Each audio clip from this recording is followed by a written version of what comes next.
This is the most pitiful elderly person I've ever seen.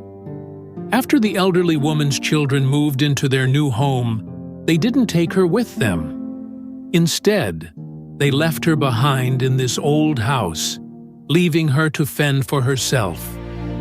In front of me stands an old, dilapidated mud house where a frail, elderly woman lives. At the moment, she's standing at the entrance of her home. This broken-down old house is in danger of collapsing. After her children built their new home, they all moved away, leaving their elderly mother behind. They left her, weak and frail, to live alone in this rundown house, completely abandoned to survive on her own. When the elderly woman heard that people from the aid center had come to bring her some supplies, she hobbled along with a cane, leading the way. This frail old woman climbed step after step until we reached the entrance of her house. She pushed open the door. On one side of the wall were piles of straw and firewood, which she used for cooking. Then, she opened another door, revealing a pitch-black room with only a faint glimmer of light. This was where the elderly woman ate, slept, and cooked. The inside was dimly lit and cramped.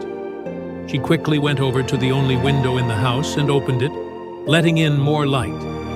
Only then could we see what was inside the house. There wasn't a single piece of furniture. The place was bare, and it wouldn't be an exaggeration to say it was destitute. In the center of the room, there was only a dirty, messy blanket, which was where she slept. This elderly woman, so advanced in age, was still living in this dark, old, cramped house, all because she had ungrateful children. As the saying goes, one mother can raise 9 sons with love, but 9 sons can't care for one mother with respect. There's truth in that.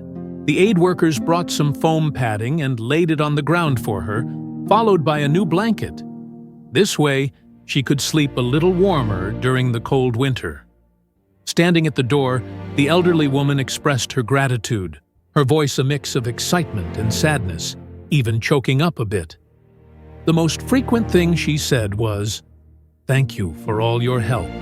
The aid workers not only brought her foam padding and blankets, but also a lot of food and daily necessities. They even bought her a wool sweater to help her stay warm during the cold winter. They gave her a lamp and explained how to use it so she could have light at night. They also bought her a thermos, along with pots, pans, cups, spoons, and other kitchen essentials, making her daily life more convenient. The workers placed everything neatly for her and explained how to use each item. They also gave her a pair of shoes.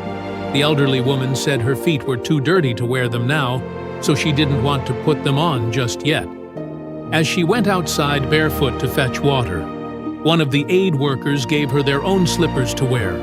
The elderly woman walked to a nearby ditch to fetch some water, preparing to cook a meal. She wanted to cook something for the workers as a way of expressing her gratitude. The workers quickly declined, telling her to take care of herself and not to worry about them. They assured her they appreciated her kindness. Seeing that the firewood was too large to burn easily, the workers helped chop it into smaller pieces so she wouldn't have to do it each time she needed to cook. The elderly woman squatted in the corner, watching the workers chop the wood, while thanking them over and over. She slowly gathered the smaller pieces of firewood and brought them inside. This time, the aid center delivered bowls, utensils, food, clothing, and blankets to help the elderly woman live more comfortably for a while.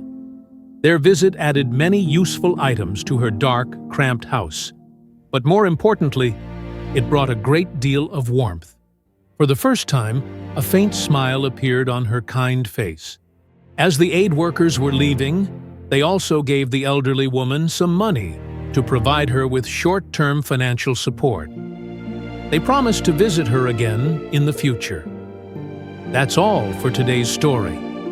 Thank you for watching, and stay tuned for more next time.